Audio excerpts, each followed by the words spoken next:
Next on Worcester News Tonight, the Worcester Railers making an exciting announcement. We'll tell you what NHL team the hockey club will be working with. Plus, a man charged with seriously hurting his 3-month-old baby appears in court, and he remains behind bars tonight.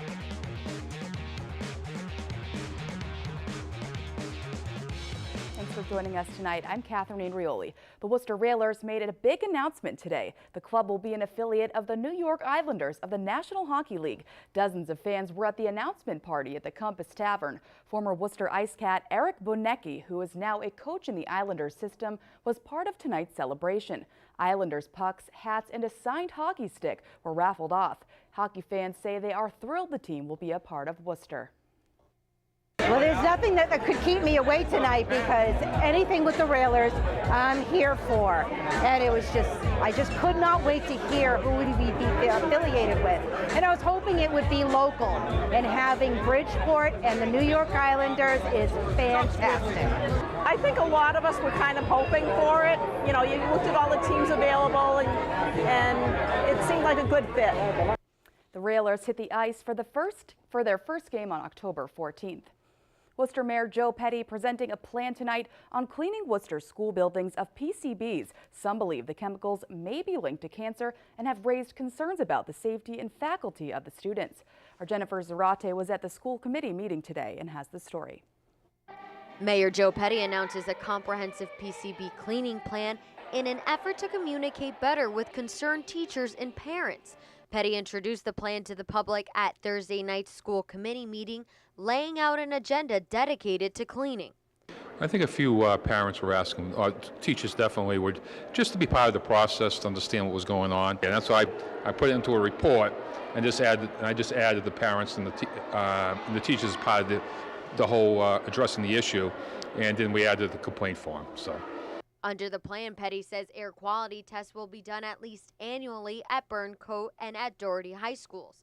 Burncoat recently underwent an air quality test, which Petty says came back well below EPA guidelines. It costs $25,000 a test. This isn't cheap, so you got to wait. You can't do it during the summer because the windows are open in the fall. So probably in the winter, in the cold months, we'll probably test that on an annual basis. The plan also states all custodians will be trained in safety measures and how to clean thoroughly for PCBs.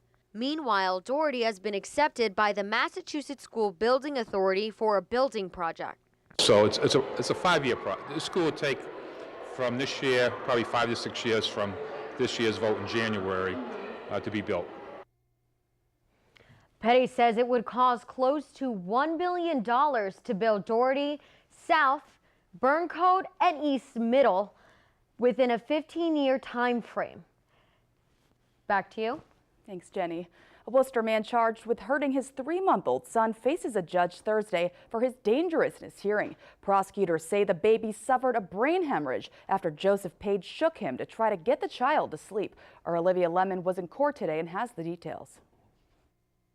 Joseph Page appears in Worcester District Court Thursday. The 24-year-old Worcester man is charged with assault and battery on a child with substantial injury. Prosecutors say Page was trying to get his 3-month-old son to sleep when he shook the infant, causing a hemorrhage. And I'm like, what? How can a person do that to a kid? People who live on the same street as Page say they are shocked this happened. It's horrible. That's a horrible thing, you know?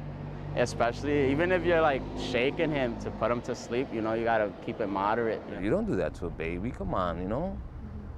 They're innocent, they're angels. Marcel Mercado says he has lived on Seward Street for a few months, but has never seen Page. He hopes the child will be okay. I just hope the baby gets better. It's horrible. After reviewing evidence and exhibits in the case, a judge found Page dangerous. He ordered him held without bail.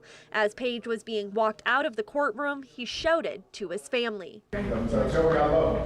Olivia Lemon, Worcester News Tonight. Auburn police responding to a robbery earlier this afternoon. A witness saw a man climb through the window of a home on Oxford Street and call the police. When police arrived, the suspect was still inside the residence. Police say they took 31-year-old Christopher Katinas of Worcester into custody without incident. Katinas will be arraigned in Worcester District Court Friday on charges of breaking and entering with intent to commit a felony and destruction of property and larceny over $250. Veterans Inc. honoring volunteers tonight who have contributed over 5,000 hours of community service to the organization in the past year. Veterans Inc. honored the Doyle family of Worcester, Boston Scientific of Marlborough, Ray and Francis Philbane of Holden and Quabbin Regional High School, NJROTC, for their services in the organization. A ceremony celebrated the volunteers along with a reception. Veterans Inc. President and CEO Vincent Peroni says they're taking the time to honor those volunteers who have contributed so much to the organization. The volunteers who have been helping Veterans Inc. over the past year. For example, our volunteers this past year have given us 5,000 hours of support, which would equate to $150,000 of labor. It's been wonderful. The ceremony was held in conjunction with National Volunteer Appreciation Week. Veterans Inc. has helped more than 65,000 veterans in need with offices in all 6 New England states. And the American Antiquarian Society celebrating the expansion and renovation of a brand new library during a groundbreaking ceremony today in Worcester. Today, City Manager Ed Augustus and Mayor Joe Petty were among those who celebrated the Society's expansion. It is the largest library documenting the life of Americans through the Civil War and Reconstruction.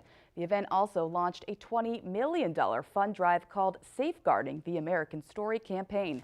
The Society's president tells us they are thrilled to be expanding resources in the facility and preserve history.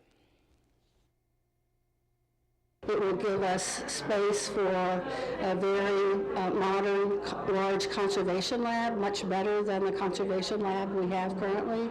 It will give us a 21st century learning lab where people can not only use our collections and gather for programs here adjacent to the library, but also we can broadcast our programs to our constituencies around the country.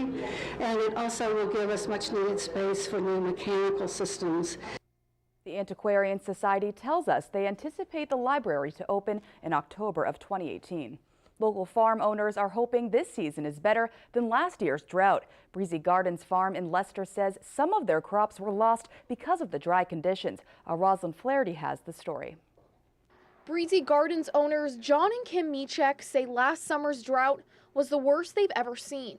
The farm lost tens of thousands of dollars. It was just an ecological, really impacted disaster for farming all across central Massachusetts. They say they were lucky enough to have drip line irrigation on some of their crops, but others like pumpkins and lettuce didn't do as well. Pumpkins, the size was way down, the weight was down, the volume was down. We'd grow a batch of lettuce, it'd be ready, and within 48 hours, it'd be blown by. So we had to pick, harvest, and sell it within two days. It was just very, very challenging. With a good amount of snowfall this winter, the owners say this season looks promising.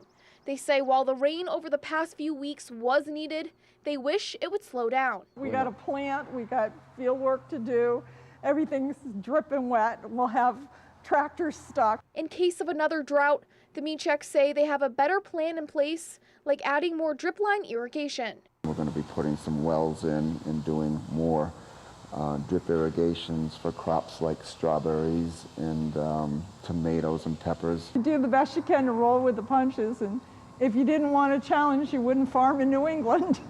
Rosalind Flaherty, Worcester.